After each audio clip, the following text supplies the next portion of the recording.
and we don't judge that. We just try to realize, number one, we got to really get it set fixed within our mind that whatever we're going through, God is going to get us through it. You're going to get through it. Even though at first it seems like, I'll never change. Oh, this is terrible. I can't ever deal with it. And I worked very closely to the TV station down in Allentown and Cape Council with family. And one of their sons got killed, and I ministered to his wife, and and like everybody else, how could I ever go on? How's this ever gonna? Well, she's getting married. You know what I mean?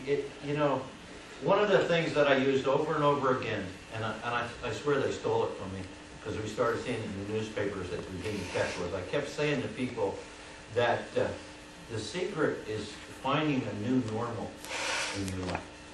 Because life will never be the same, but it can be very, very good, and it'll never be normal that you knew it, as you knew it, with that other person or that loss in your life. But, trust me, you'll find a new normal, and life will be normal in a new way.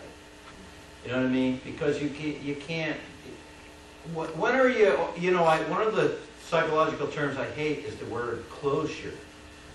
There's no such thing as closure, and there's no such thing as getting over it, and there's no such thing as it ever being gone. It'll never be gone.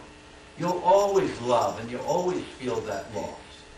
But your life will adapt a new pattern and a new normal for your life. So that's what we shoot for, instead of just trying to tell people, that well, you'll get over it. Well, with Jesus, where did everybody go? Well, Jesus went to a borrowed grave and was immediately transformed, right? And on the road to Emmaus, when the disciples on the road to Emmaus, they didn't even know what was going on. What's wrong? And they didn't know, but the Lord was right there with them. And without instruction, they did what was their will, not his. What was Peter's response? I'm going fishing. See, and Peter felt, I'll just go back to what I knew before, and it'll be as though this is just another dream. But what they didn't realize was God was working in their lives through all of that to fulfill another specific purpose. We use the scripture, God causes all things to work together for the good to them that love God and are called according to his purpose. And that doesn't mean that he works it out all good so that all goes good. It just means that whatever I'm holding on to, or whatever is my lot, God is going to get me through. So I have that assurance, and you've got to hold on. You really have to hold on to that. He walked in their sleep. They fended for themselves. They feared for themselves. There's a lot of things we go through. And someone has said, if life experiences are not used, they're wasted. Deuteronomy 33:12, the beloved of the Lord shall dwell in safety by him, and the Lord shall cover him all day long, and he shall dwell between his shoulders. God will always be there. God will always be with you. And remember, right now as you're sitting there, he is working ahead of you to make things work out, to make your life more livable, and make you able to get through this. And take my word for it. You will get through it. It might not be according to someone's expectations, even your own expectations, but our Father is very faithful. He's going to help us to get through it. Now, why is it important that we address grief issues? Well, we are a chosen generation. We're the offspring and God's sons and daughters, a royal priesthood, a people who stand between God and man, a holy nation. We're separated to do God's will. We're his special people, peculiar, and yes, we are peculiar, that you may proclaim the praises of him who called you out of darkness into his marvelous light. See, I come into the light of Christ, and I know Christ. That puts me in a very special category. Remember this, and we are the children of God. And it doesn't appear what we shall be, but we know that when he appears, we shall be like him. We hang out in churches, Bible studies, hospitals, nursing homes, with the sick, the fallen, the underprivileged, at disasters, any place where God would be seen. We're actually light of the world and salt of the earth. We're the ones who should seriously make a difference.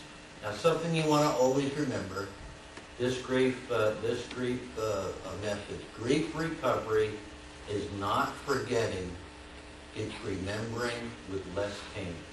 That's a great thing. Grief recovery is not forgetting. So if anybody's trying to tell you to forget about it, forget it. You're never going to forget about it. But through time, the pain will grow less. It's never over, quote unquote. It just hurts less. And as I shared before, it's finding a new normal in life. Now, my experience in watching people, and as Melba and I have tried to work on this thing and try to make it look better, but if you can't understand it, what this is saying is that when you first have a loss, there's a great deal of pain. As a matter of fact, you're almost flatline. Constant pain.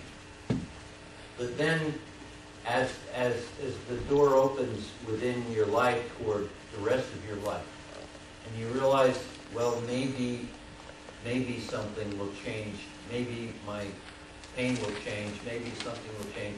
And you get a little bit of respite for a little while, and you feel a little bit different for a little while. And then in a while, you start feeling the pain again. But what I've noticed, and my observation is, that the pain gets a little bit less as you get down this end of it. It gets less. Now, you'll have these times when all of a sudden you think you're doing great, and all of a sudden something will remind you of your loss, and boom, you go right down to the bottom again. But the time, you'll notice this, the time you spend down the bottom becomes shorter. See, as you heal. That's just what I see. Now, when to be concerned over a person's grief? Well, these are little things you watch for. When they make believe it didn't happen. When they choose to only think of certain things, because they're afraid of thinking other things. When they refuse to think about their loss. When they try to convince themselves they're better off now. Now see, generally could I say that men would be more apt to fall into these because men are more I'll fix it orientated. Which is why you ladies, when there's a problem within your marriage, the first thing your husband's going to do is to try to find you a counselor. Because it's got to be your fault, and they're tired of trying to fix you, it just doesn't work. See, so men have a tendency to be here, withdraw, it never happened, forget about it, I'm not going to think about it. Men would have to do that, but it's instinctive to men. Because men are very, feel very vulnerable when they feel like there's something they can't fix. Give me a wrench, I'll go fix it. Some duct tape, I'll go fix it. But when they try to convince themselves they're better off now, and that's sort of a dangerous thing because they know they're lying to themselves. Or when they retreat into childhood, and that does happen. Or when they refuse to let go of what they think life should be. No, this is it. No, I'm going to wake up tomorrow morning, it's going to be all over. That's none of that really is part of our life experience. See, and here people get stuck. You see some people who get angry and they're always angry and they've always been angry and I'm not going to do it. And they get sort of like in this place that you can't move them out of, right?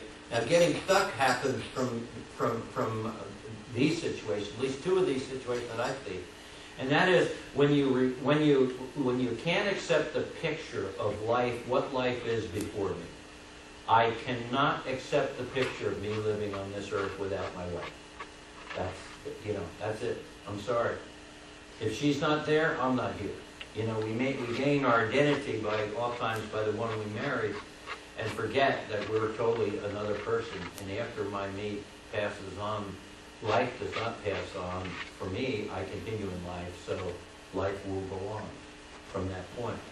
But if I reach a point where I say, I can't accept that, I don't want to look at that, that is no good, then I'm stuck, and I'll stay there. And I'll either go back and forth between anger and depression. That's usually the place where you get stuck at, and with ladies, it's more they get depressed. With men, it's more they get angry. men because they can't fix it, women